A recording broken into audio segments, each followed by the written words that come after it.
This is your reality check.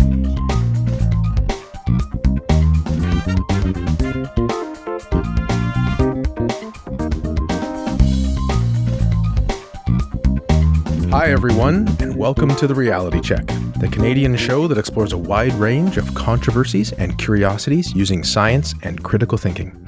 I'm your host, Darren McKee, and with me, as usual, is Adam Gardner. What's up, cuboids? We have a great show for you today. Adam is going to look into whether people hid files in cakes to help get other people out of prison. Did that happen?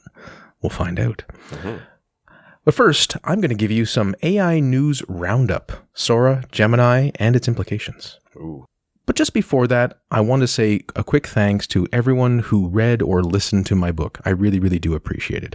And if you happen to like it, please consider leaving a review on Amazon. A 5-star review. I can't say that, but Adam can. Yes. I think it's worth 5-star reviews. So, you should probably give it a 5-star review, and there's no funny business here. My honest opinion on the book. Well, thank you, Adam. With that mini promo out of the way, you may have seen that AI, or artificial intelligence as it's otherwise known, was in the news again. Of course, if you have my newsfeed, it's there all the time. Every day seems to bring multiple advances, events, or new technologies. I don't plan to do frequent AI news roundups, and if I started to, that would be the whole show. And I think if I just read AI headlines, that would probably be a 30-minute segment without elaboration. So we're not really going to do that. But there were a couple of larger events that are worth mentioning that happened in the past week or two. OpenAI's Sora and Google Deepmind's Gemini 1.5, and a couple other ones I'll mention at the end. So I'll briefly discuss each of these in turn and their implications. Note, for both of these systems, Sora and Gemini 1.5, they are not widely available. I haven't personally tried them. Mm-hmm. The papers that accompanied the release provide some, but not a lot of technical detail, and one must be wary of press releases because they are often cherry-picked. So even though you don't have access, I don't have access either. Unfortunately, I tried, I couldn't. But there are members of the public who do have access, who have played around with these. So there are people who aren't employed by Google who've tried these out, I assume? There are some red teamers, and there are, depending on the system, some enterprise customers or some people who get early access. Okay. So they're not general members of the public, but there are some people who've done some of this. Now, how public some of their findings are not that public, as far as I understand. Yeah. They are fiddling around with it, though. And they may be incentivized to say nice things about these products in some cases. Right, or the opposite, or they've signed some non-disclosure agreement, at least at the current moment. I'm not quite sure. All that to say is there's nice demo videos and other examples floating around the internet that are amazing. It's not clear how either of these systems really work for the average user and exactly how long they would take to provide their tantalizing results. Mm-hmm. That's the other thing. Look at this. It does this amazing thing. Well, how long does it take? And I heard someone say, you can definitely go get a snack in the meantime. Well, what does that mean? Is that like a 2-minute or a 10-minute break? Even if you want to do something like slightly change the color of a video or flip it, it's going to take, it can take hours to process. So if it's coming up with video and generating it, I assume that's pretty intensive. Sure. What it's doing. Same with the hardware you might be using, right? Yeah. Okay, so let's get into it. Sora first. Sora is an impressive AI model developed by OpenAI that can create realistic and imaginative scenes from text instructions. In short, it's a text-to-short video generator. Here are some key points about it. It's a diffusion model, so it generates videos by starting with static noise and gradually transforming it over multiple steps. This is how many of the image generators works. It can generate entire videos or extend existing videos to make them longer. And usually, they take in a prompt from a user, and it can be a text prompt, but it can actually also take in video. The videos that it's extending are its own videos, or can you feed it a video and have it? Well, I think you can feed it a video and have it at least, as I say, interpolate between two other videos. Mm-hmm. Again, I'm not sure exactly what the average user will be able to do at this stage. Mm-hmm. And there's numerous examples, which of course work better visually because it's a nice video generator. But the ones that are making the headlines, the ones in the demo, there's a stylish woman walking down a Tokyo street filled with warm, glowing neon and animated city signage, and it looks really good. It's like, is that real? Is that a really, really high, high caliber video game? What's going on here, right? There's also another one with giant woolly mammoths treading through some snow. There's a movie trailer with a 30-year-old spaceman wearing a red wool-knitted motorcycle helmet. It's shot on a certain type of film, right? There's a drone view of some waves crashing against rugged cliffs along Big Sur's beach, one of these beaches. And there was one guy saying, like, I did that shot last year with my drone, and they're not that much different. So he's like, so why go out and do all that work, right? One that I thought was really impressive is you get the visual of someone in some sort of subway or metro station, and you see their viewpoint looking out. So it's above ground, though. This sort of, that's not a subway then. It's some sort of train. And it's showing the reflection inside when there's enough darkness, so you can see yourself in reflection, but then you can also see outside as the train moves. And it looks very, very impressive. Yeah, there's another video that you'd sent me, Darren. I don't think it was part of that press release, but it was the prompt was something like animals that don't exist in the real world or something like that. And to me, they looked like Pokemon, and it was just like, but in real life, you know? And that kind of blew my mind. Obviously, we've seen that kind of stuff with image generators. I play around with Midjourney a lot. It's fun. But to see it in video was really kind of amazing. The older videos we'd seen were always like, it's like a static image kind of moving a bit. But this is another level.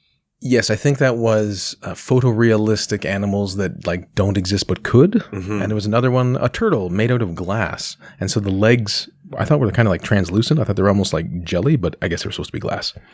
Wow.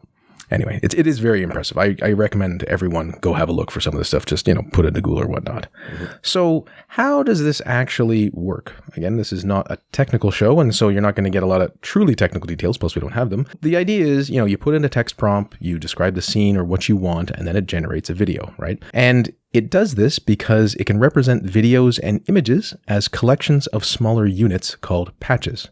And here each patch is analogous to a token in a language model like GPT. Oh. So loosely, words are not tokens, but you can almost think of tokens as subset of words, almost like the phonemes or loosely the syllables that make up words. And if you put enough of those together, you get words. And so when, say, GPT systems, language models are trying to predict the next token, they're predicting fragments of language. And loosely, of course, this is converted to some sort of number, and it's processed in a database of sorts, and that's how it can work its magic, quote unquote. And so in this, patches are being used instead of tokens. And the patches capture both spatial and temporal information within the video. So the idea here is that the patch is like a subset of the video.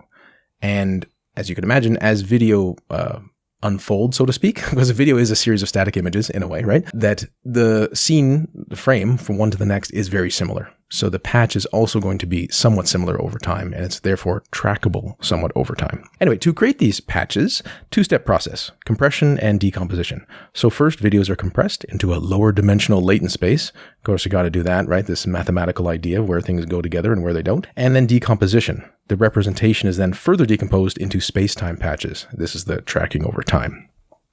So why this is so useful is that you can imagine once you have visual content and time, the temporal progression, you can get a sense of how video should unfold, or at least the system has a better understanding, for lack of a better word, of how video works.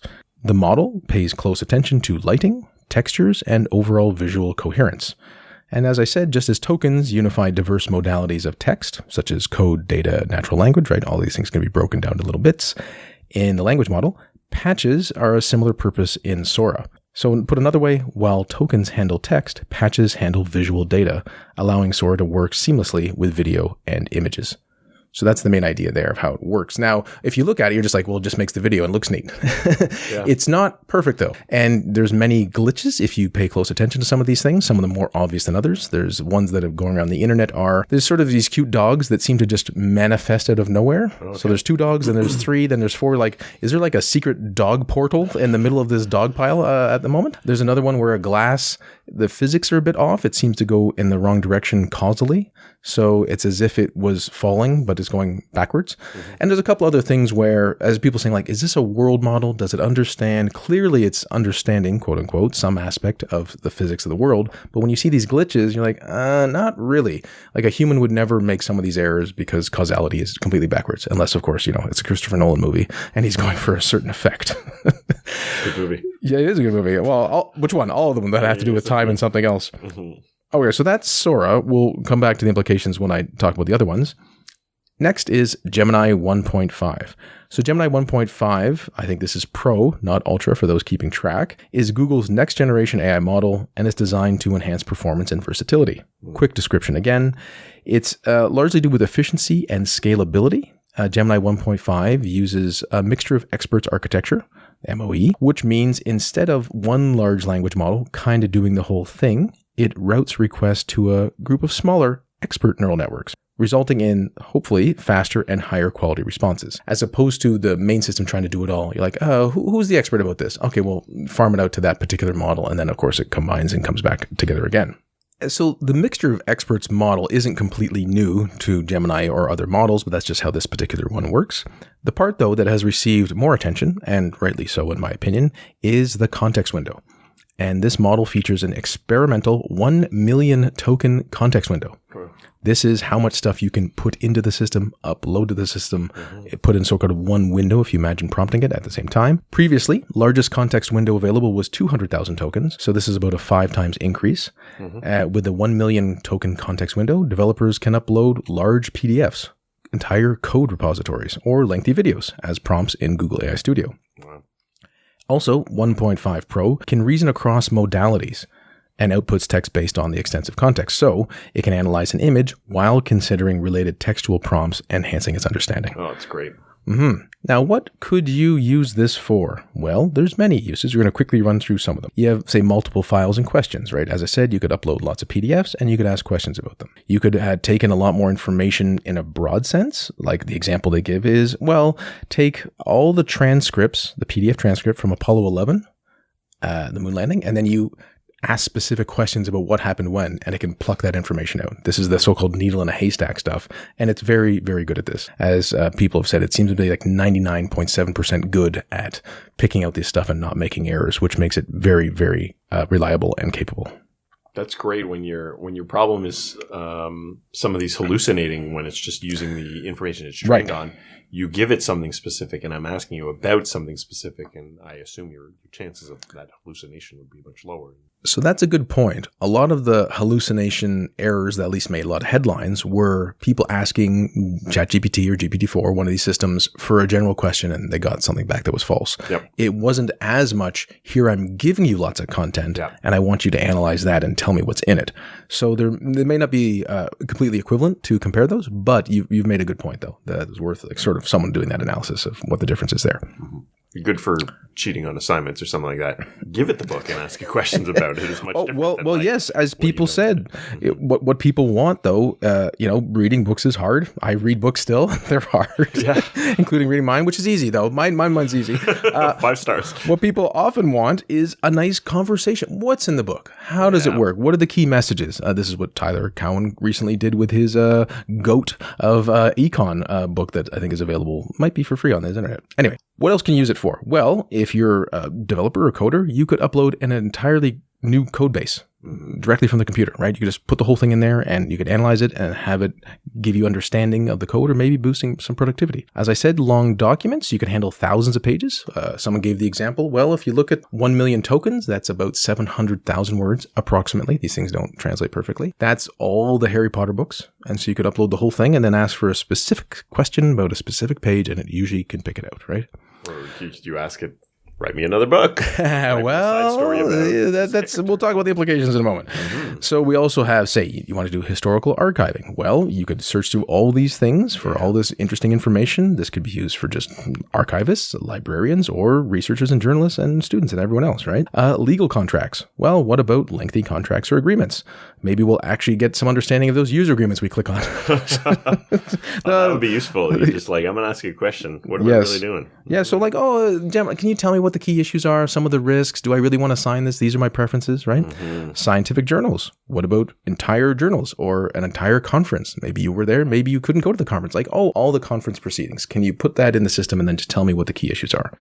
Novels and literature, medical records, right? Your entire patient profile, financial reports, software documentation, academic research, analyzing patents, environmental data, social media conversations, philosophical texts, right? Like, well, yes, I did read Plato's dialogues. Do I want to reread them? Well, it'd be nice to talk to Plato or Socrates or a variant, or at least ask some questions about the dialogues that were in those things. Anyway, as you can see, these are just a limited set of possible uses, but it really shows how many different ways this could improve a lot of things that people want to do. We'll talk about two more quick things. There was also a system called Grok with a Q, not Grok with a K. Thanks, the internet world.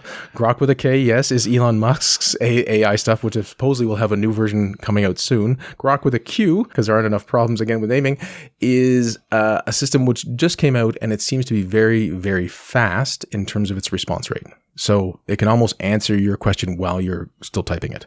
And it may have other limitations, but why people think this is interesting is it can give a glimpse of what a real-time, so-called conversation back and forth between systems might be like. Yeah. You or perhaps AI systems themselves, right? Quickly going back and forth with each other. Yeah, I find the existing ones are, they're slow in that I can see them respond, but I'm not getting bored while waiting for the answer. Right. Like, I don't think that fast. That's fair. That's fair. And also, quite recently, Google's Deepmind has just developed an AI model called Genie that can create interactive 2D video games from a single image prompt or text description. Amazing. Yes. So this means, Adam, your kids could look, I drew this, Dad. And you're like, let's turn that into a playable game. So when I was a child, my brother, he did a drawing of Pac-Man and he gave it to my parents. And he was like, here's a video game, you can play it. And then the next morning, he said, hey, did you play the game? And they said, yes. And I was just like, what's going on? I was pretty young, but I was like, I don't believe this, right? Right. And I was looking in the TV for where this piece of paper went in or how this worked or whatever. And eventually I was like, okay, well, it wasn't real, right? They were just humoring him. But you can do that now. Yes. You can just do it. Yes. So this model is trained on video sourced from the internet, and it can generate playable worlds from synthetic images, photographs, or even sketches. Wow. Genie could soon enable users to create their own video games, which would be revolutionary for the gaming industry. Mm-hmm. At the moment, it's just 2D, but you could imagine it'll be eventually 3D interactive worlds. And loosely, it just watched, I think, a lot of video, right? And so more and more of the systems on some level, again, well, I saw the photo, I know what everything else looks like from here. And the 2D, side-scrolling thing that Adam and I grew up on, it is pretty straightforward, right? You can jump and move in kind of two directions for the most part. So anyway, I think this is absolutely remarkable. Again, if you saw this when we were kids, it'd be absolutely mind-blowing. We're getting towards the holodeck. What seemed completely implausible and nonsense, right. A lot of parts of it were there. Right. So while this stuff might happen semi-frequently, I thought these were in particular useful to cover because Sora made so many headlines, and I actually think Gemini 1.5 is even larger. Again, some of these things won't be available for weeks or months, but in a couple more months, then there's something else, and then something else. So what are the implications here, aside from AI advancing, capabilities increasing, and so on? Well, as we sort of just indicated, with the Sora thing, you have this video generated. Now, they're short videos at the moment, but why not longer? And I see this as an important step towards further disruption of the entire entertainment industry. Tyler Perry recently made some headlines because he halted an $800 million expansion of his studio, saying it was because of AI. Now, someone said, well, Georgia might be changing their tax law, which makes it less beneficial for him. Oh, okay. So that maybe is part of it, but I don't know. It's hard to say. In his quoted statement, he doesn't have to blame taxes. He can just talk about AI. The thing is, when he described AI, he's like, well, I don't have to go on location. I can just do this. I don't have to do this. I can do this. Even my recent movie, I spent less time in the makeup chair because I used AI to change my age. And so all those seem accurate.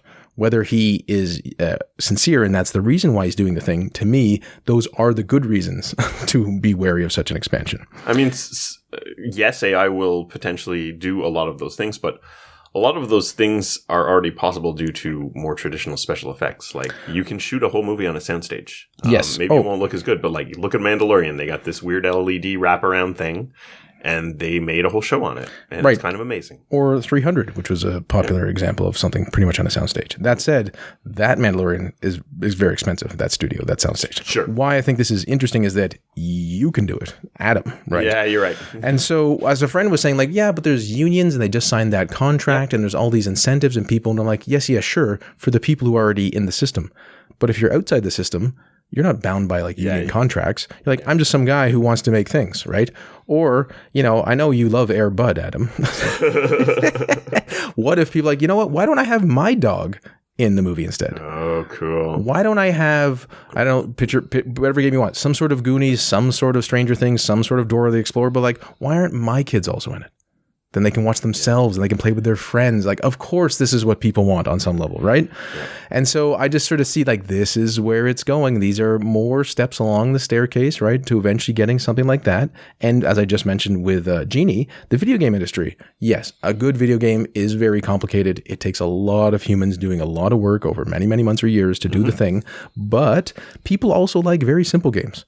So at the moment, again, like my kid drew this and now like I'm playing in their drawing, or they are. Who would not want this? It seems so appealing. If you're 6, 7, 8, 9, and then as they age, the system gets better. So if their drawing gets better, or we know like, oh, maybe you meant to draw something better. And then the system just prompts you like, yeah, that's better than what I drew. Sure. Okay. That's what I meant. Right. Here's a game based on a drawing. If your kid could draw better. Well, seriously. Well, we know those games like, well, your kid did a crappy drawing and here's what it could look like. Right. And now, again, you just start spitballing this stuff like, okay, so say there's a repository, because maybe you kept track, maybe there's photos, maybe they're on your fridge, of drawings when a kid was 5, 6, 7, 8, 9, 10. And then the game plays through like those stages where like the drawings get better over time. Yeah. That'd be so cool. I think it'd be really neat.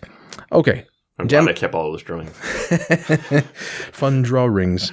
And so what about this context window for Gemini? So this is where I think it gets more interesting and perhaps more concerning. Because the context window is so large, depending on what job you might have, all of your work emails, perhaps for the past 6 months, perhaps for that past couple years, could be uploaded to the system. Maybe even all work tasks. And then if you could imagine another world where like, well, why don't we just have like a screen recording of you just going about your day? We're just going to record everything you do, like, the monitors that they have, every keystroke. And then you also have the system analyze the inputs and outputs, not just paying attention if you're working or not. And then after a couple months, we've trained your job, right? And maybe it's not good. And then maybe they need to do some tweaking. And maybe you don't do it because, again, you're part of a union. They wouldn't allow that. Like, well, what about just someone else?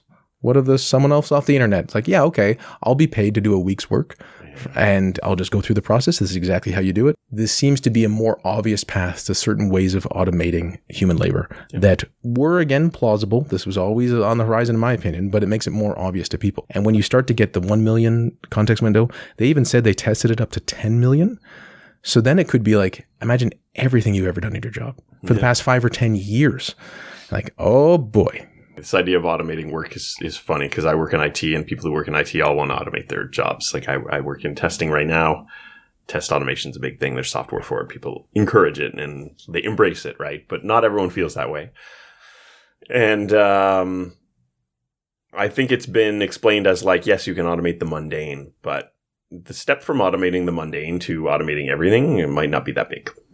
Right. So that's potentially dangerous. And the other thing to keep in mind is like there's a lot of people who aren't good at their jobs, right?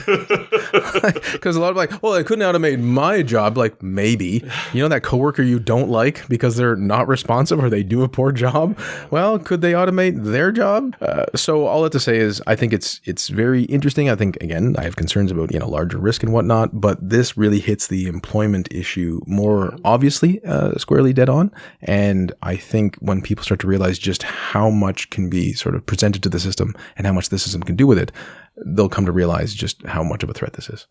And then we were talking briefly before, if you can combine these, right? Because Gemini at the moment is not a video generator, but it's plausible, right? The systems become more and more multimodal. They can all do all the things eventually. They're like, okay, well, now I've put in all this stuff and now you can make a video of XYZ. And it just seems it's going to be an interesting year. Yeah, I can write the script. I can make the images. I can make the video. I can do the voice. I can do all this. I can string it together, right? Yeah. Yeah, you can. I think we're not far from some pretty amazing things. Yes, some more amazing things. Yeah. Yes. From the world of computer files to files? Adam, do people still put files in cakes to break people out of prison? Is that a thing that ever happened or does happen? That's a great question, Darren. The other day, the image of a file baked into a cake came to my mind for some reason, and I wondered, is this real? Did anyone really do this? Like, where did all this come from? So perhaps I'm dating myself by even mentioning this. Is this still a thing? Do the children of today still think of this? But do people of today still watch the Flintstones?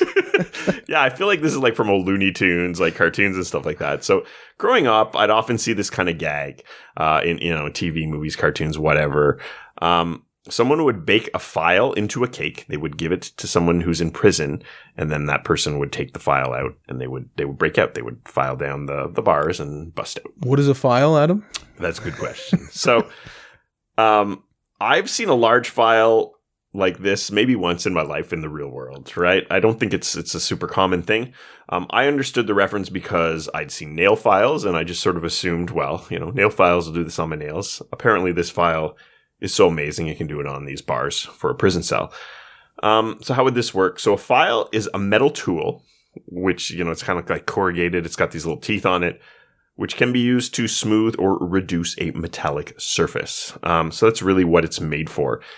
In this case, an old school jail cell would have metal bars, and these metal bars would be strong enough to contain a human, but they would be weak enough that if the metal is weaker than the metal in the file, you could use the file to whittle down the bar and eventually, with some patience, get through it, break it. What else are you going to do? You're in prison. You're just sitting there.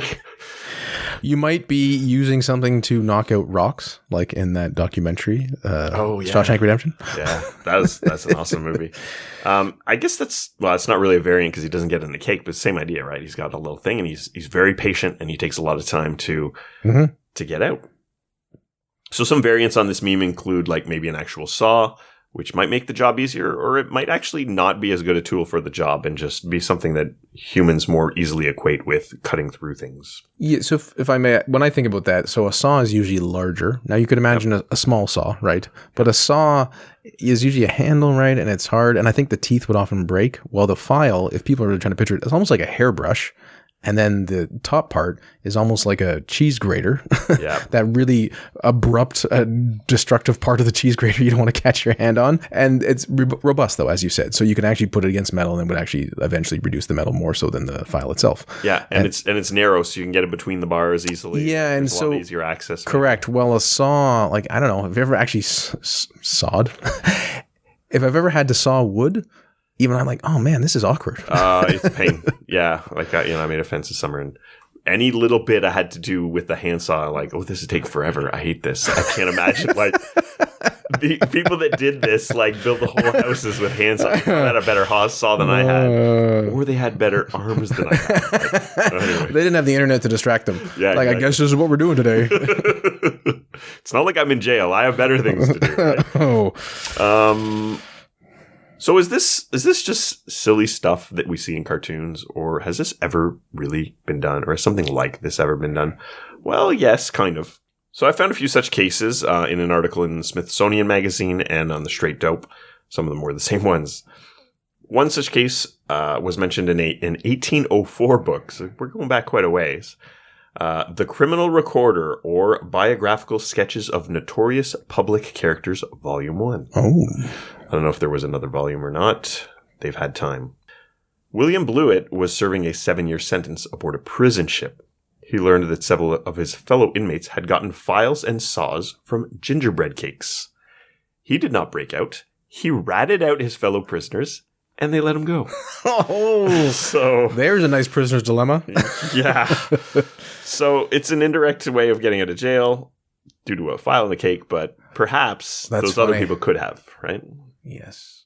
A 1909 LA Times article reported the case of F.J. Humley, who while in jail and awaiting trial received 2 cakes, one chocolate and one with white icing. They didn't say vanilla. I don't know if it was just generic icing.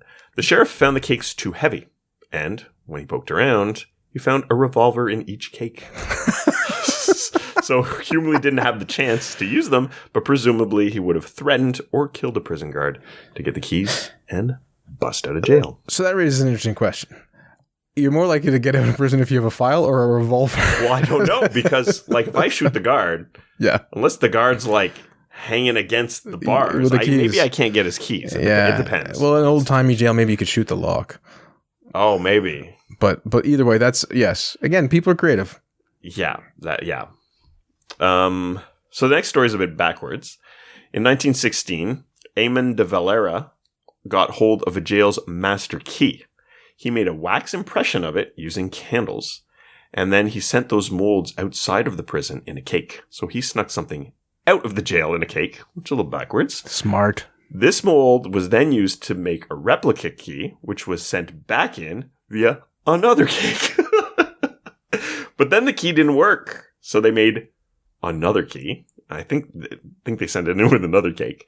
And then that worked. So Eamon de Valera escaped and later became the president of Ireland from 1959 to 1973. Faith in Bagora. That's amazing. Yeah. So he was in jail kind of as a political type prisoner because of a demonstration. Oh, sure. But he got out. The next account seems less plausible and may have been fabricated. A man named Charlie Howard was serving a sentence, but convinced the warden to let him marry May Cole. The bride brought in a large wedding cake. The warden and policemen fell asleep after eating it. I don't know if there was something in the cake or if they were just like, oh, we're full. We're falling asleep because we're living in a cartoon. That's so funny. There was a pie by the windowsill, and the steam, which had the smell, was wafting across, and then they were lifted into the air. As is known to happen. So then they used the steel saws, which had been hidden in the cake, to break through the bars and busted out of jail. Well, saws do work. As the story goes. A similar story from 1914 had a Mrs. John C. Wilderman bring her husband many pies in jail. One day, she brought 2 pies. One was consumed by the warden, who then fell asleep again. Not clarified whether it was drugged or just because what people did back then. We just took naps when we ate a big meal, you know? I do it now. The second had saws in it, which were used to escape because the warden was asleep because of his pie coma. I don't know. It's just so stereotypically ridiculous. Yes. So again, take it with a grain of salt. I don't know if that one's 100% true, but that's the story. Well, you don't need salt. The pie was probably fine on its own, Adam. Yes. Not a file or saw, but in 1912, Charles Adam, no relation. Oh, because the first name is related to the second name? Yes, that's right. That's right. Charles Adam received $200 in a pie, which he used as spending money after escaping. So it wasn't really involved in breaking into jail. Just that's just good planning. Also, $200 back then. That's a lot of money. Oh, yeah. $1912. You could do quite a bit with that. And a similar such attempt was foiled in 1906 when Thomas Stewart tried to smuggle carbon rods in a large cake and later a pack of cigars, but failed. So apparently, quite a few people have smuggled things into cakes to help them escape from prison. These days, most of these tools wouldn't do much good in a modern prison, but it does seem that these depictions are at least vaguely based on reality. Well, that's interesting. Yeah, because now it seems like, at least from, the TV and the movies that I watch versus any sort of detailed understanding of how things really work, prisoners have to go through cavity searches just to have any sort of visitation, let alone here's some food. It's just so... You would just bring in a pie or cake. I assume now, A, you can't do it, or B, there's scanning technology, or, if you're really well connected like the mob, you can get anything, which is a bit different, but they still have to stay in prison. Right, that's one of the deals there. Yeah. There. I think there's certainly contraband that happens. Oh yes, but it's going to be things that are not going to let you blow through the wall or something like that. Yeah, it'll be like cigarettes. Yeah, very interesting. So you're saying cartoons are realistic? Absolutely, evidence based, all of them. So I'm not sure if I enjoyed those likely were files and so on put in pies, or that the warden fell asleep is just as plausible. It's entirely just as plausible. Yeah. Or maybe that's what the old timey way was like. I don't know. They were negligent, but they never wrote that down. They're like, oh, they fell asleep. Oh yeah, so maybe the polite way. He was taking a nap because it was late, and you know what? Have you ever had one of these pies? It's great. It's delicious. Maybe they hadn't worked out their shift schedule to properly account for. Baked goods. Compensating people for being at the jail all night. I also like the idea that this cake feels a bit heavy. Here's a loaf of bread. This feels really heavy. Yeah, it's a pound loaf. Yeah, it's thick. It's like a very thick German bread. Sounds tasty. Well, thank you, Adam. And thank you for joining us once again, listeners. I gave you a quick AI news roundup. Sora, Gemini, and some other ones are really pushing ahead on AI capabilities, and there's going to be more and more to come. And Adam told us that all those cartoons we saw when we were younger, they had some plausibility, at least in the file in the cake department. Until next time, think better to act better. Peace out, cuboids. For show notes or to discuss this episode, visit our Facebook page and website at trcpodcast.com. For general inquiries or to send a topic or parody suggestion, email info@trcpodcast.com. Help support the show by leaving a review on iTunes and liking us on Facebook. Follow us on Twitter at TRC_podcast.